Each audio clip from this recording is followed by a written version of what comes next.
day one of Raptors training camp. Today the topic was Rudy Gay and his vision. Apparently Gay's vision was so bad he went to the DMV. They told him he needed eyeglasses. Until then he wasn't even aware he had a problem.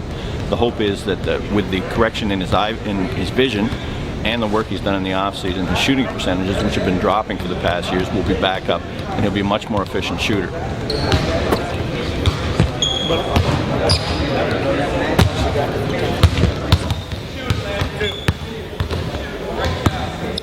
I'm just here to lead by example, and if I see something that needs to be addressed, if the coach doesn't see it, I'll address it. So it's not. That's being a leader. It's not about just painting on guys every day. But if they need it, just take a guy in the wing. In Memphis, I had the pleasure of being with a great starting five for about 4 years, and we learned a lot together. So us being together for the second year. May not be something that that the Raptors are used to, but it happens around the league, and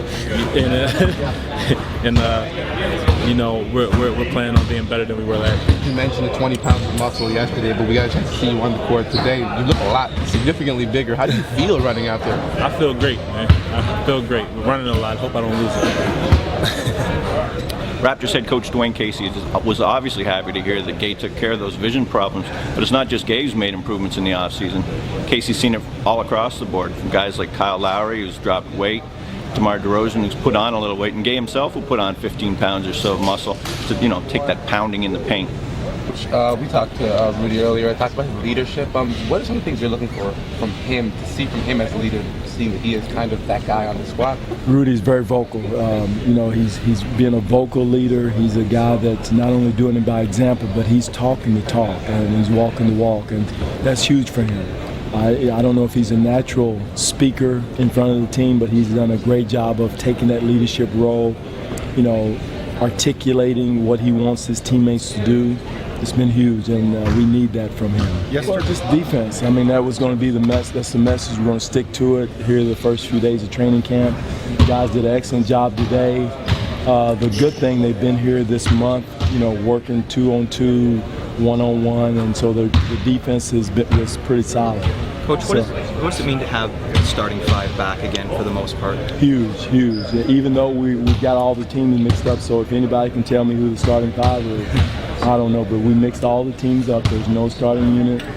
And again, we're going to go into the exhibition season to see what we have, to see how the new additions fit in, how they blend in, and then go from there. But it's a huge help because now the guys that were here last year, the core guys, can coach the new guys, give them the terminology, let them know what we're trying to do. Guys are natural. Rudy's a natural scorer.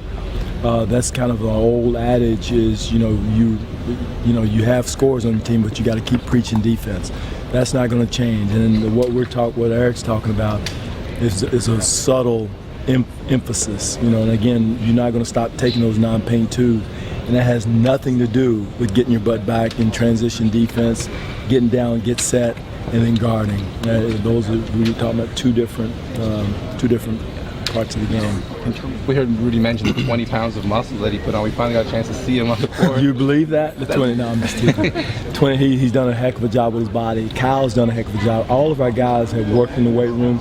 Austin Day. He had a personal trainer for the whole summer, and so it's really helped his upper body. But I'm really impressed with our guys' conditioning. The first day they came out, a little bit fatigued, aerobic conditioning-wise, but physically, guys were hitting, banging people. And again, Rudy's done a heck of a job with his body, and his strength coach Dustin has worked with him all summer, and it showed. Training camp will continue for the next 2 days here in Toronto. They'll move out to Halifax for a couple of days, and then it's on to the exhibition schedule starting Monday night in Boston. For the Toronto Sun, I'm Mike Ganter at the ACC.